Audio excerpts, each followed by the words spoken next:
Assalamualaikum warahmatullahi wabarakatuh. Kembali lagi di channel KM Story. Mimin mau minta maaf atas kesalahan yang Mimin uploadan kemarin, yaitu pada tanggal 30 bulan 4 2024. Pada cerita misteri di balik rumah sewaan. Mimin lupa pada saat pengeditan. Suara hujan itu Mimin lupa buat senyapkan. Mimin minta maaf ya atas keteledoran Mimin dalam pengeditan. Ini Mimin upload ulang kembali agar kalian dapat mendengarkan ceritanya dengan lebih nyaman. Sekali lagi Mimin minta maaf, lain kali Mimin akan ngoreksi lagi editan Mimin sebelum Mimin upload dan mempersembahkan untuk kalian. Jadi selamat mendengarkan. Ini adalah uploadan ulang ya dari yang kemarin, jadi ceritanya masih sama.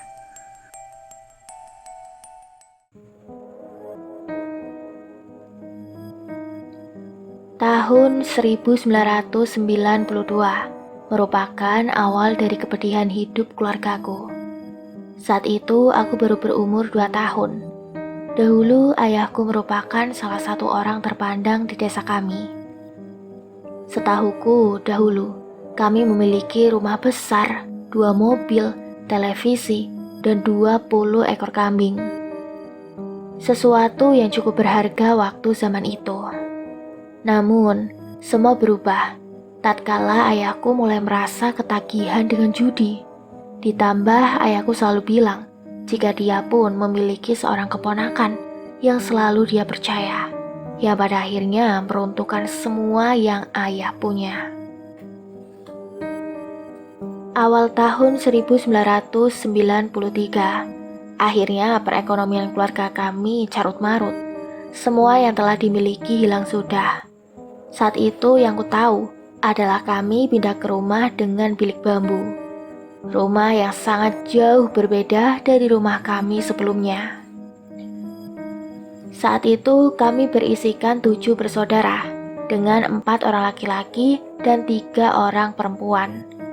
Alhamdulillah, untuk ketiga kakak perempuan semua sudah menikah. Menginjak umurku 5 tahun, kami pun pindah ke rumah kembali dikarenakan pemilik rumah sebelumnya akan membangun rumah yang kami tinggali. Hingga akhirnya kami pun menemukan rumah kontrakan kembali untuk ditinggali. Tak ada perbaikan ekonomi hingga usiaku 10 tahun. Yang kurasakan hanya berkekurangan kala itu. Namun aku selalu mensyukuri apa yang dimiliki. Hal yang dialami kembali kami rasakan. Rumah yang kami tinggali selama 5 tahun, kini harus kembali kami tinggalkan. Pemilik rumah akan menjual rumah tersebut. Tak ayal, keluargaku pun kembali sibuk mencari kontrakan baru. Ketika kakakku dan ayah kesana kemari mencari tempat tinggal untuk kami. Hingga akhirnya kami menemukan rumah kontrakan baru. Rumah kontrakan yang kami diami selama 8 tahun. Rumah yang banyak menyajikan misteri bagi keluargaku dan masyarakat setempat. Rumah itu cukup luas dan murah untuk harga 500.000 per tahun. Saat itu tahun 2000. Ditambah kebun sebelah rumah juga bisa kami gunakan untuk bertani. Tak berapa lama kami pun kembali pindah ke rumah tersebut. Di dalamnya terdapat 2 kamar, 1 kamar mandi, ruang dapur, dan ruang tamu. Tak lupa ada 1 ruangan kecil yang tak jelas fungsinya untuk apa. Terlihat seperti gudang kecil bagiku. Namun, misteri rumah tersebut berawal dari ruangan kecil itu. Setelah beberapa waktu kami membereskan barang-barang kami. Banyak hal yang aku anggap sangat aneh dan janggal di rumah itu. Iya, sangat aneh sekali. Dengan harga sewa 500.000 per tahun, kami diberikan fasilitas rumah, kebun, sumur, dan beberapa perabot seperti meja, kursi, yang terbuat dari kayu jati asli. Terlihat pula beberapa guci dan vas bunga, yang terbuat dari tembaga, dan sebuah tanduk rusa juga terpajang di atas pintu dapur. Awal-awal kepindahan kami isi dengan berbenah kebun, rumah, dan sumur. yang terlihat tak terawat. Sumur itu cukup dalam dan terlihat menyeramkan. Mungkin karena sudah lama tidak digunakan, pikirku. Setelah aku membantu kakakku membereskan belakang rumah, terdengar olehku suara tetangga yang sedang asik mengobrol. Sangat jelas kudengar. Salut saya dengan tetangga kita yang baru pindah. Berani betul mau tinggal di rumah itu. Sedangkan masyarakat sekitar saja tidak ada yang sanggup bertahan selama 1 bulan di rumah tersebut. Ucap tetangga yang kudengar. Aku tidak terlalu memikirkan hal tersebut. Yang ku ingin kala itu adalah menyelesaikan pekerjaanku dan mulai mencari teman baru. Setelah 2 hari kami pindah, akhirnya semua barang-barang sudah kami bereskan. Kini rumah tersebut terlihat lebih asri. Terlihat pohon besar di depan rumah dan hamparan kebun di sampingnya. Sumur tua yang kemarin terlihat kotor, kini sudah diperbaiki. Tak lupa belakang rumah pun kini sudah dirapikan dan dijadikan tempat kandang ayam dan kelinci oleh ayahku. Saat itu hari ketiga kami tinggal di kontrakan baru kami. Waktu itu, waktu sudah mulai mendekati maghrib, dan ayahku segera menyuruhku untuk mandi agar bisa cepat-cepat pergi ke masjid dan bertemu dengan teman baru di sana. Cukup mudah bagiku untuk beradaptasi di sana. Kebetulan saat itu kakakku juga memiliki banyak kenalan dengan remaja masjid di sana. Akhir Isya pun berakhir, aku pun bergegas pulang. Saat itu aku tidak bersama kakak untuk pulang bersama, karena kakak memiliki kesibukan lain. Jarak masjid dan rumah kontrakan kami sekitar 300 meter. Namun harus melalui beberapa kebun yang cukup gelap. Tak ada teman searah waktu itu. Terpaksa aku pun pulang sendirian. Hal aneh terlihat olehku. Sangat jelas kulihat banyak sekali orang berkumpul di depan rumahku. Saat ku tengok rumah itu dari ujung kebun menuju arah pulang. Lalu pandanganku terhalang oleh pohon pinus yang berjejer. Namun, apa yang kulihat setelah itu cukup mengejutkanku. Beberapa orang yang tadi ku tengok, tak ada satupun yang tampak lagi di mataku. Kemana orang-orang tadi? Pikirku. Lalu hatiku pun mulai berdebar. Semakin laju langkah kakiku untuk segera membuka pintu rumah dan bertemu orang tuaku. Blak! Kubuka pintu rumah dengan kencang karena rasa takut sudah mulai melanda. Dengan cukup tergesa-gesa, lalu kututup kembali pintu rumahku dengan kencang. Saat itu, ayah dan ibuku memandangku dengan heran. Dengan sedikit nada tinggi, ibuku pun sedikit marah atas apa yang aku lakukan barusan. Bu, ya, tadi siapa orang-orang di luar yang berkumpul banyak? Tanyaku. Ibu dan ayah hanya saling memandang tak mengerti apa yang aku tanyakan. Yang ku tahu, aku hanya dimarahi waktu itu, karena menanyakan hal yang aneh. Ya, siapa juga yang mengerti perkataan anak berumur 10 tahun, pikirku kini. Kakakku pun pulang, dan kakakku juga tidak luput dari marahnya ibu, karena membiarkanku pulang sendirian. Setelah menggosok gigi, aku pun mulai bersiap untuk tidur. Semenjak aku keluar dari kamar mandi, ku tengok ruangan kecil yang aku sebut di awal cerita. Ruangan itu seperti memanggilku, dan kurasakan semua bulu kuduku berdiri, hingga akhirnya aku sedikit berlari dan pergi ke kamar untuk segera tidur. Apa itu tadi? Pikirku dalam hati. Ada apa di balik ruangan itu? Semua pertanyaan aneh seperti mengurungku waktu itu. Aku hanya ingin memejamkan mata dan lekas tidur. Namun, hal aneh kembali terjadi, yang hanya aku yang bisa merasakannya. Selimut segera kutarik menutup semua tubuhku. Rasa gemetar dan takut, seolah membunuh bersama selimut yang menutupi tubuhku ini. Krek, krek.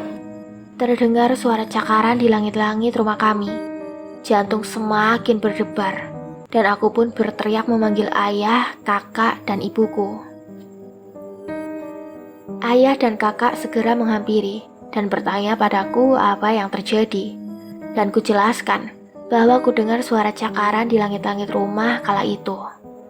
Ayah dan kakakku hanya tertawa dan menakutiku jika hantu di sini menyukaiku. Perkataan yang sangat membuatku marah saat itu.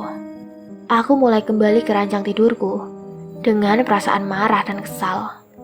Dan aku pun melupakan apa yang kudengar barusan. Setahun berjalan, dan kami mulai terbiasa hidup di rumah tersebut. Banyak teman yang kumiliki sekarang. Di tahun ini, kakak laki-laki tertuaku pun akan menikah dengan gadis pujaannya. Gadis yang bekerja di salah satu dealer motor di kota kami. Saat itu, kala sore hari, keluargaku akan mengadakan syukuran untuk pernikahan kakakku ini. Di hari ini pula, hal gaib terjadi, jelas di depan mataku. Kala itu, kursi-kursi rumah mulai dikeluarkan. Ku duduk di kursi tersebut sendirian. Saat itu pukul 5:30 sore, sambil menunggu tamu yang akan menghadiri syukuran ini. Aku duduk sambil makan semangkuk mie goreng kesukaanku. Tiba-tiba, mataku ini melihat ke sekeliling rumah. Dan ku tengok pohon kecil yang ditanam di dalam pot besar bekas drum minyak. Ku tahu ini bukanlah mimpi, dan hal ini sangat jelas kulihat.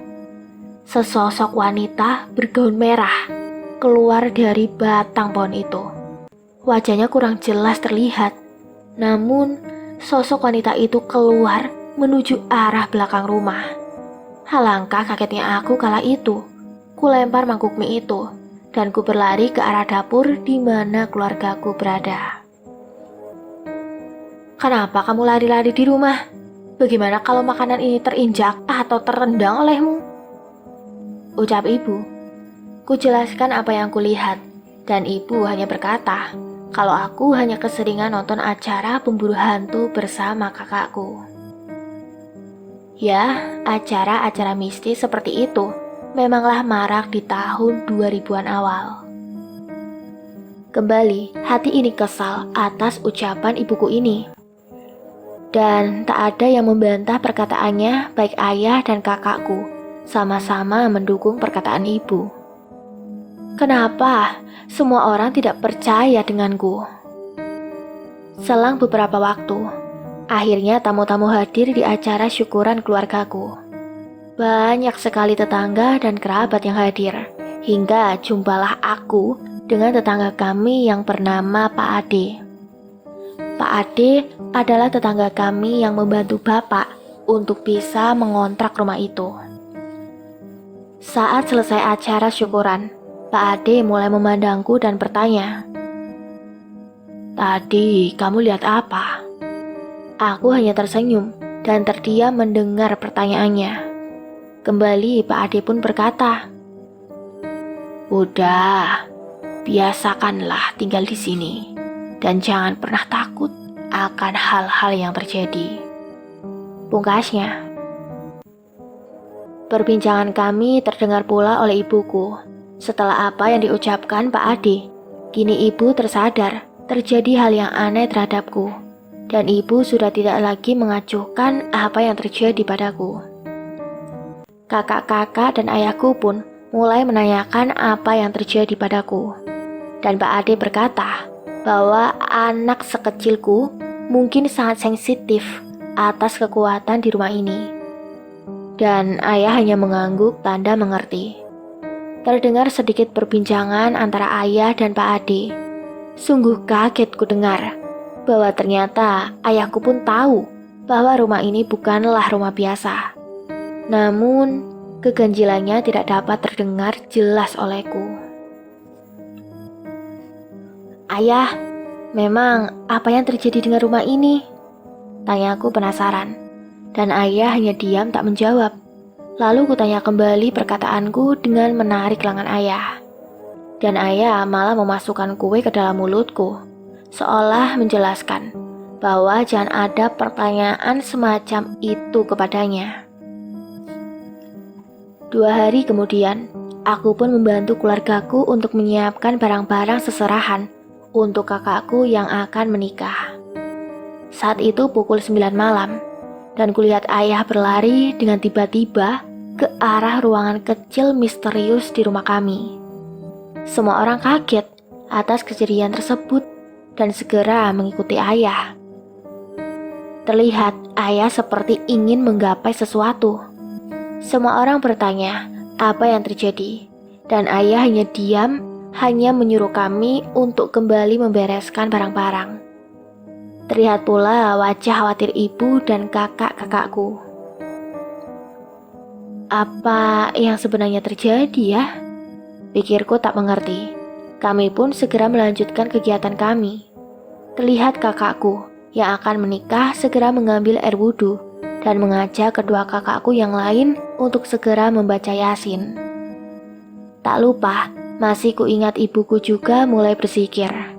Dan ayah masih berada di sekitar ruangan tersebut sambil memerintahkan aku untuk lekas tidur karena esok harus sekolah.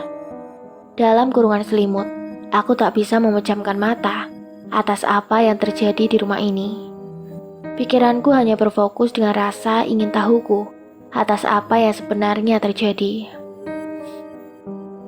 Krek, krek. Kembali suara cakaran itu kudengar. Namun saat itu aku sudah mulai terbiasa dengan suara itu. Suara yang sudah hampir setahun menemaniku saat aku akan tidur. Dan hanya aku yang mendengarnya. Percuma juga kukatakan tentang apa yang aku dengar ini. Keluargaku seolah tidak menanggapinya dengan serius atas semua yang kulihat dan kudengar.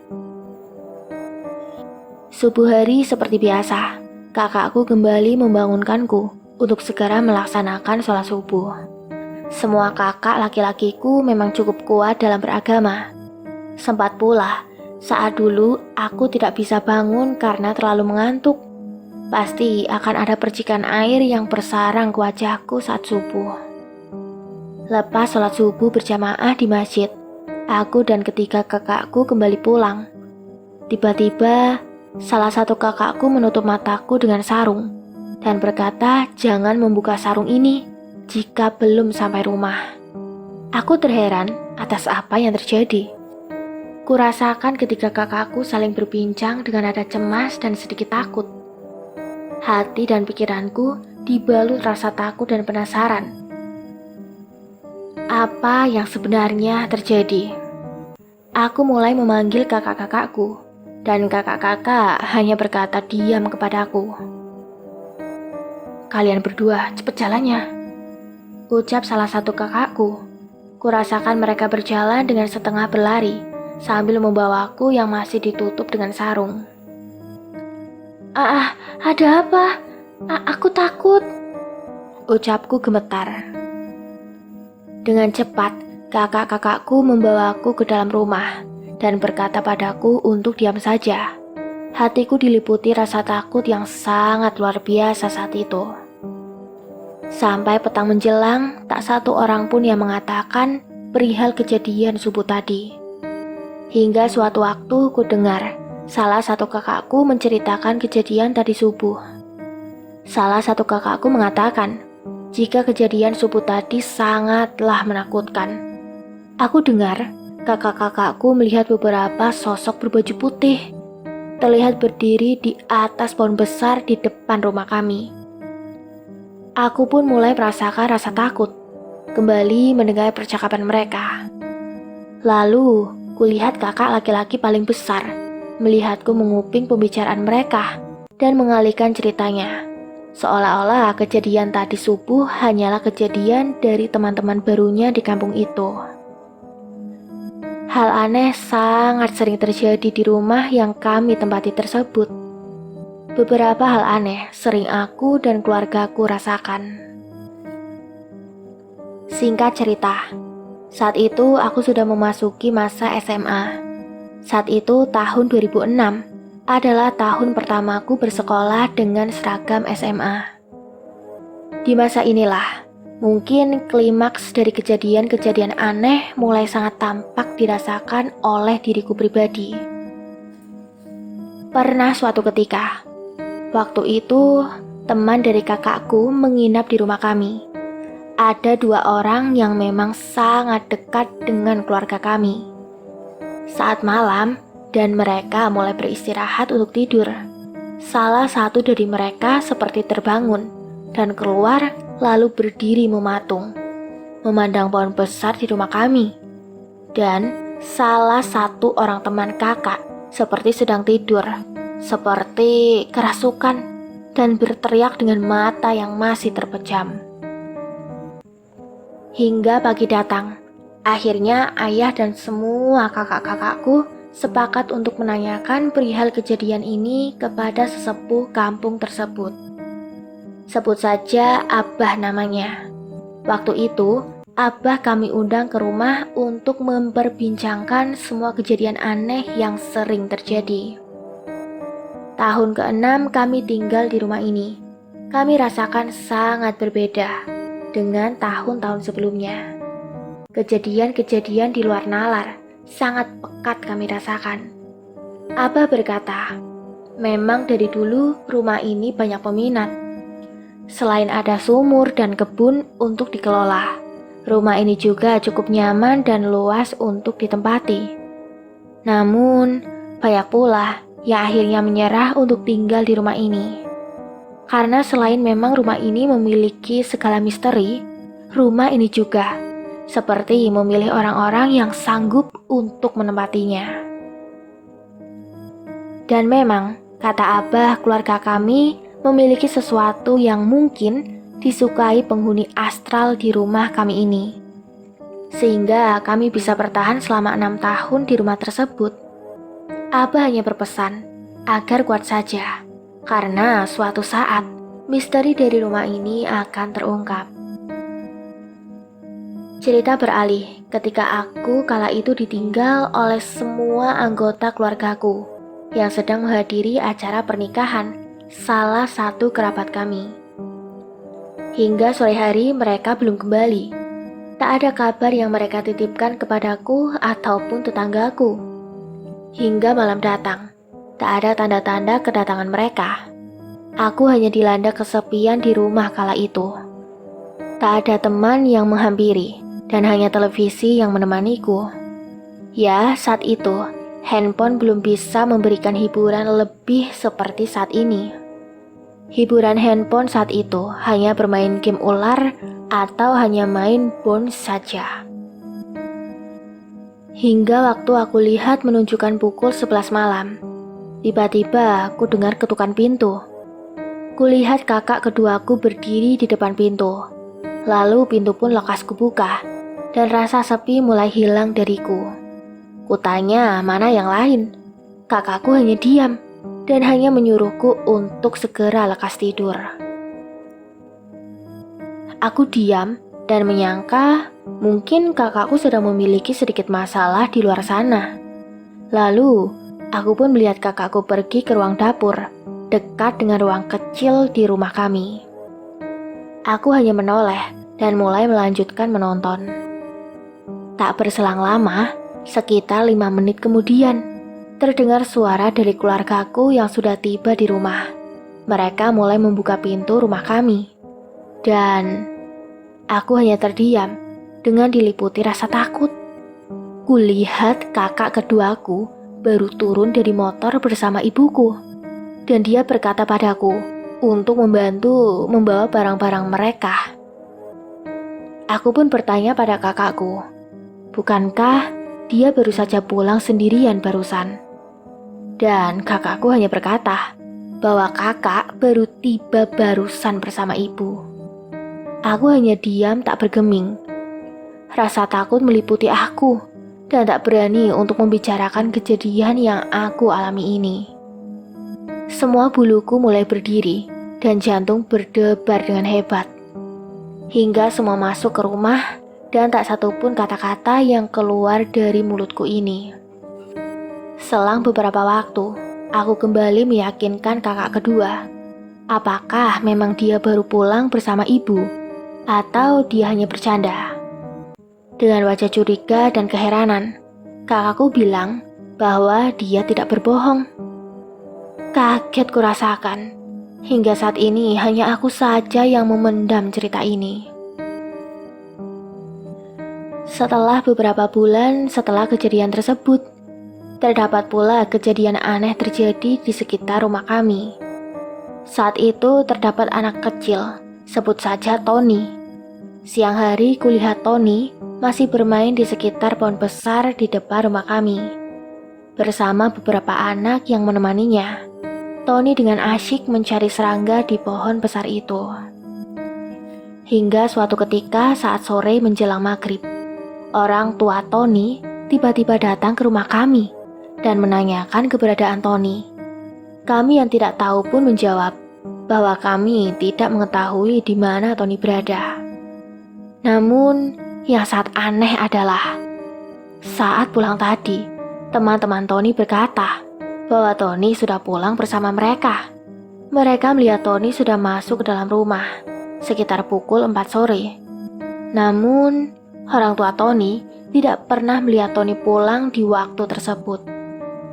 Semua warga menjadi heboh dengan kejadian tersebut. Sontak, semua warga mencari Tony hingga pukul 12 malam. Akhirnya, salah seorang warga berteriak, "Woi, sini!" Teriak salah seorang warga memanggil warga lainnya. Dan alangkah kaget mereka semua melihat hal ini. Berbondong-bondong warga pun mendatangi teriakan seseorang yang memanggil mereka. Terkaget-kaget semua melihat kejadian seperti ini. Tony ditemukan menangis terseduh-seduh di pojok gudang di dalam sebuah peti sayur yang biasa digunakan saat panen tiba. Tanpa menunggu lama, warga pun segera menolong Tony yang sedang menangis dengan mimik wajah yang sangat ketakutan. Tak lama berita Tony tersebar ke penjuru desa kami. Beberapa hari kemudian, terdengar kabar yang lebih mengejutkan. Dan cerita yang lebih menghebohkan lagi adalah Tony saat awal bermain di pohon depan rumahku. Ternyata Tony bercerita bahwa dia telah dibawa oleh seorang kakek tua. Dan dia dibawa ke sebuah rumah yang besar. Lalu di sana, Tony disunat oleh kakek tersebut. Sungguh, cerita yang menjadi top trending di desa kami untuk beberapa minggu ke depan. Keanehan rumahku tak cukup sampai di situ. Pernah suatu waktu, hal yang tidak kalah heboh yang berkaitan dengan rumahku adalah saat ada rombongan mahasiswa dan mahasiswi yang akan berkemah ke hutan dekat dengan kampungku. Saat itu tengah malam, dan ada beberapa orang mahasiswa dan mahasiswi berjalan menuju tempat berkemah. Jalur menuju perkemahan memang melalui rumahku saat itu. Suatu ketika, aku dan keluarga tengah terlelap tidur. Terdengar suara teriakan dari salah satu mahasiswi yang melewati rumahku. Mahasiswi tersebut berteriak seolah ketakutan. Sontak saja, hal tersebut membuatku dan keluargaku terbangun dari istirahat kami. Kami pun segera bergegas dan melihat apa yang terjadi.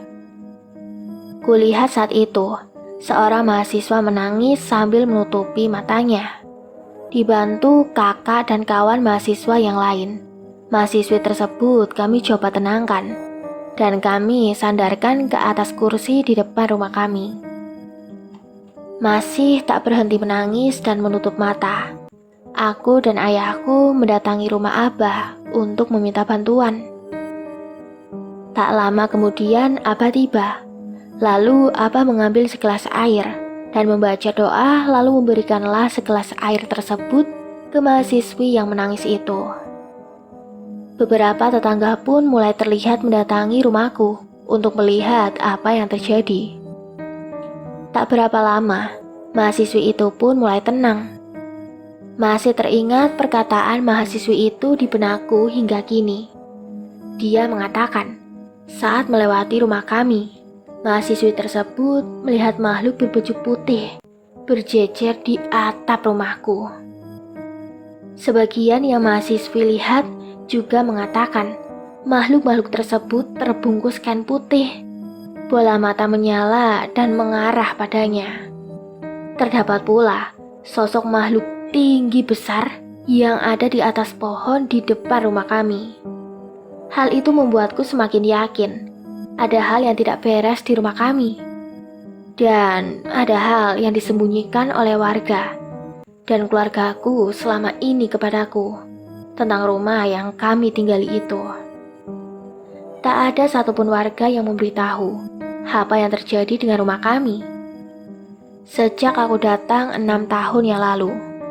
Dan keluargaku pun entah kenapa selalu menutupi hal ini dariku. Beberapa hari setelah kejadian mahasiswa dan mahasiswi terjadi, aku mencoba bertanya kepada beberapa temanku di kampung sana. Namun nihil, mulut mereka seperti tabu saat harus membicarakan mengenai misteri yang terjadi di rumahku itu. Hari-hari ku jalani seperti biasa. Suara aneh dan hal ganjil seperti sudah menyatu dengan kehidupanku. Kadang aku berpikir untuk meminta keluargaku pindah, karena aku merasa kehidupan keluarga kami tidaklah normal di sini. Hari-hari di sini dengan hal di luar nalar. Dan sangat jarang sekali rumah kami dikunjungi oleh teman maupun tetangga kami, seolah-olah mereka enggan untuk sekedar mampir. Singkat cerita, aku pun naik kelas. Kini aku duduk di kelas 2 SMA. Ini adalah tahun kedua terakhir aku dan keluargaku pindah dari sini. Saat duduk di bangku kelas 2 awal, ceritanya aku mulai menyukai lawan jenisku. Namun, mungkin hal inilah yang menjadi pemicu dari cerita aneh yang aku alami. Aku pernah memberanikan diri untuk mengungkapkan perasaanku kepada teman sekelasku. Namun, cintaku hanya bertepuk sebelah tangan.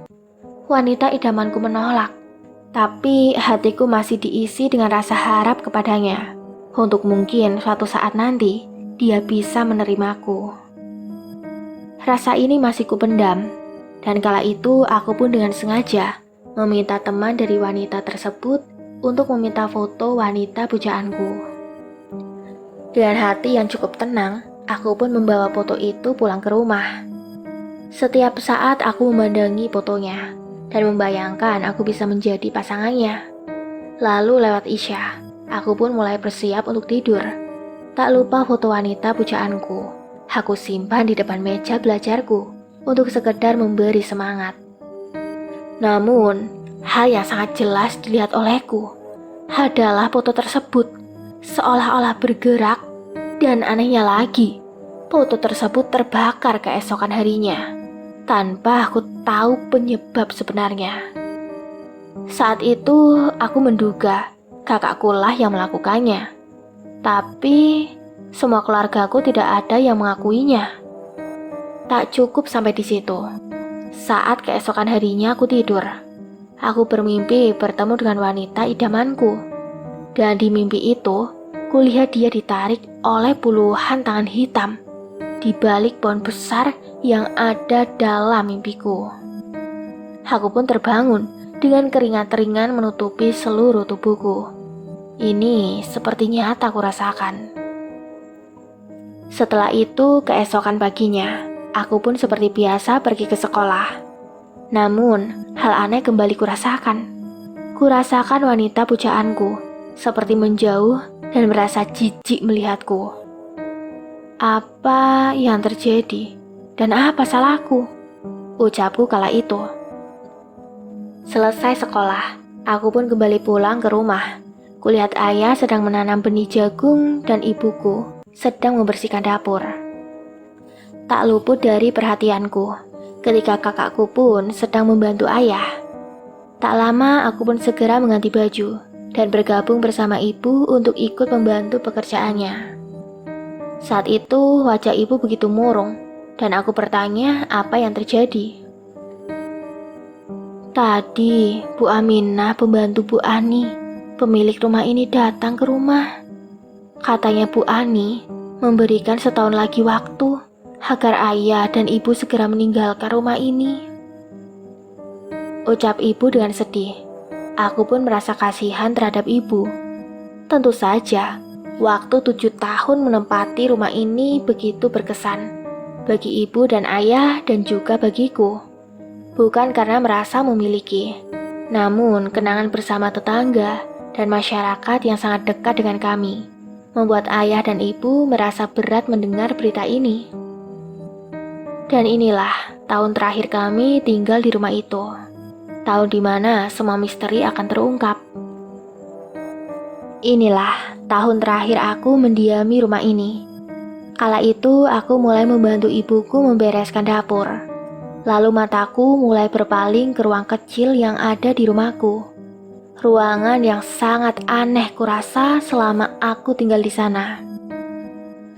Aku pun mulai meminta izin untuk memberanikan diri membersihkan ruangan tersebut kepada ibuku. Ibu pun mengangguk-angguk tanda setuju. Aku mulai membuka ruangan itu.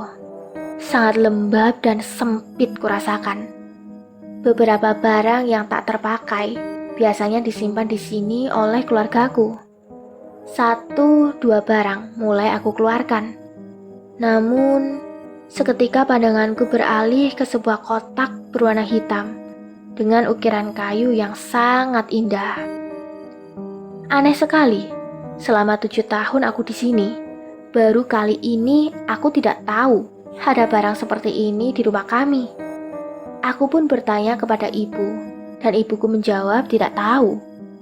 Lalu singkat cerita, setelah semua barang aku bereskan, aku pun menyimpan kotak itu. Kotak itu masih terkunci dengan rapat. Lalu aku buka kunci kotak tersebut dengan paksa menggunakan tang daun obeng. Akhirnya kotak itu pun terbuka. Kulihat selembar kain putih menutupi isi dari kotak itu. Kulihat ada beberapa barang di sana. Terdapat sebuah buku dengan banyak perangko. Ada pun kulihat sebuah gaun merah wanita dan beberapa foto yang ada di sana. Foto-foto itu aku lihat satu persatu. Seingatku mungkin lebih dari 10 lembar foto kala itu. Kulihat foto Bu Ani sebagai pemilik rumah ini saat muda. Dan kulihat pula di dalam foto keadaan rumah ini saat Bu Ani masih tinggal di sini. Rumah itu terlihat bersih dan rapi. Terlihat pula Bu Ani dengan seorang wanita muda bergaun merah. Wanita bergaun merah itu cukup cantik. Kulihat terdapat pula tanggal pengambilan gambar di foto tersebut. Kulihat tanggal 18 bulan 4 tahun 1995 pada sudut foto itu. Tak lama aku dengar ayahku memanggilku untuk membantunya mengambil pupuk tanaman. Lalu aku pun bergegas pergi ke arah ayah. Lalu kusimpan kotak itu di dalam lemari bawah di kamarku.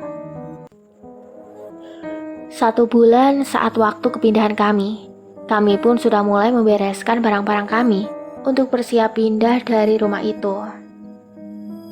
Waktu itu kebetulan beberapa remaja masjid binaan kakakku hadir di rumah kami. Mereka berencana untuk mengadakan pengajian rutin remaja masjid di sana, sambil latihan qosidah untuk pentas di bulan Maulid minggu depan. Namun, hal janggal yang sangat luar biasa terjadi. Waktu itu, terdapat 7 orang remaja masjid wanita yang kesurupan. Mereka berteriak histeris dan mulai menangis. Semua anggota keluargaku panik, dan aku mulai berinisiatif untuk pergi ke rumah Abah bersama kakakku. Tak berapa lama, Abah tiba bersamaku. Saat itu sulit bagi seorang Abah untuk bisa menetralisir kejadian ini. Namun, tiba-tiba seorang dari mereka mulai melakukan interaksi bersama kami. Tolong, saya kesepian. Jangan tinggalkan saya, ucap wanita tersebut dengan suara lirih. Lalu Abah mulai bertanya maksud dari wanita itu. Dan wanita itu pun menjawab, "Saya kedinginan, saya kesepian, saya sendirian."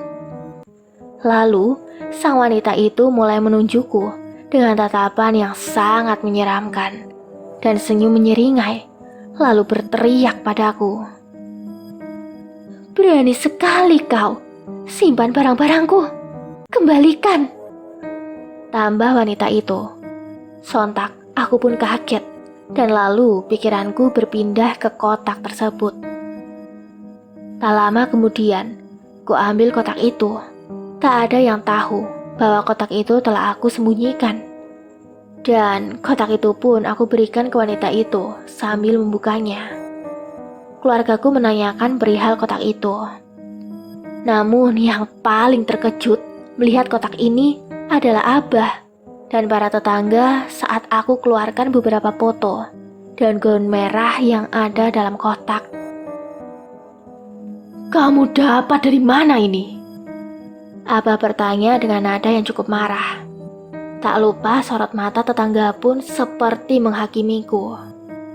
Ku jelaskan bagaimana aku menemukan kotak ini, dan aku pun meminta maaf atas kelancanganku yang menyembunyikan sesuatu yang aku tahu dari rumah ini.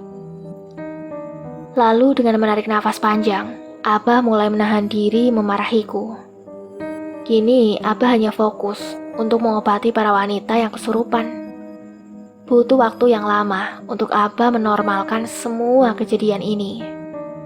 Saat semua sudah mulai tampak normal, hal tak terduga kembali terjadi. Semua orang yang ada di rumah kembali dikagetkan dengan suara yang sangat menyeramkan. Sebuah auman suara berat sangat terdengar oleh kami saat itu. Tak hanya di situ, terlihat pula suara injakan tanah yang keras di sekeliling rumah kami. Semua orang bertasbih kala itu. Tetangga pun berkumpul di rumah kami karena mendengar keriuhan yang terjadi. Singkat cerita, semua kembali normal. Terlihat 7 orang yang kesurupan terlentang lemas, tanda makhluk gaib sudah keluar.